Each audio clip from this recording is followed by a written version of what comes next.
নমস্কার বন্ধুরা, আজকে আবার একটা নতুন রেসিপি নিয়ে চলে এসেছি। আজকের রেসিপি হলো পুঁই শাকের চচ্চড়ি ইলিশ মাছের মাথা দিয়ে। তা আপনারা পুরো ভিডিওটা দেখতে থাকুন। পুঁই শাকের চচ্চড়ি করার জন্য দেখুন আমি কিছু সবজি কেটে নিয়েছি। ঝিঙে, কুমড়ো, আলু, পটল, কিছু কাঁচা লঙ্কা চিড়ে নিয়েছি, দুটো ইলিশ মাছের মাথা। পুঁই শাক থেকে আমি শাকটা আলাদা করে নিয়েছি আর ডাঁটাটা আলাদা করে নিয়েছি।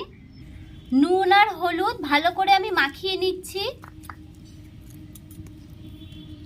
কড়াইয়ের তেল গরম হয়ে গেছে, ইলিশ মাছের মাথাগুলো আমি ভেজে নেব।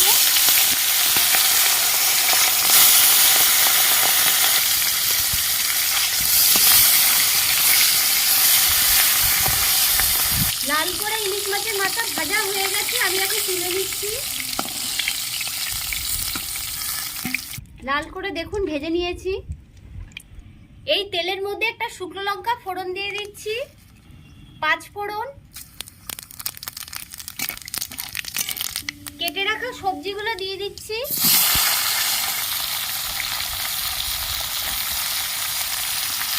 চিড়ে রাখা কাঁচা লঙ্কা দিয়ে দিচ্ছি। সব সবজিগুলো একটু লাল করে ভেজে নেব।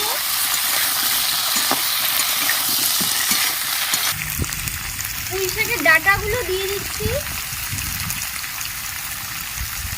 পরিমাণ মতো নুন, পরিমাণ মতো হলুদ, ভালো করে নেড়ে নেব হলুদ নুন দিয়ে। ধুয়ে রাখা শাকগুলো দিয়ে দিচ্ছি।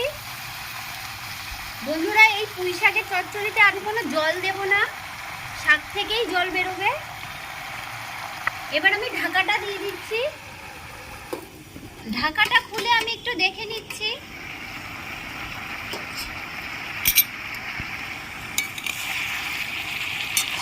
দেখুন শাক থেকে জল বেরিয়েছে। আবার আমি ঢাকাটা দিয়ে দিচ্ছি।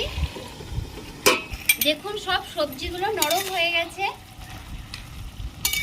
ভেজে রাখা ইলিশ মাছের মাথা দিয়ে দিচ্ছি।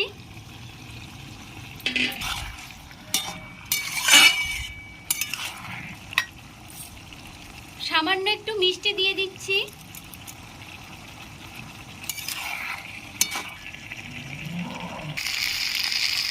বন্ধুরা, পুঁই শাকের চচ্চড়ি আমার রেডি হয়ে গেছে। দেখুন সবজিগুলো সব সেদ্ধ হয়ে গেছে।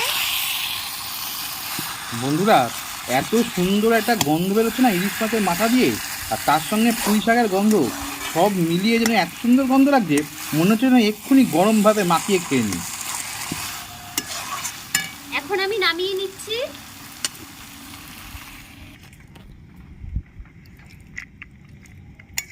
বন্ধুরা, পুঁই শাকের চচ্চড়ি রেসিপিটা তো আমাদের রেডি হয়ে গেছে।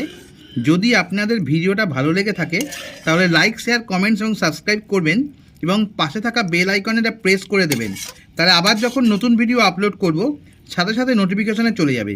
আজ তাহলে এই বলেই শেষ করছি। নমস্কার, ভালো থাকবেন।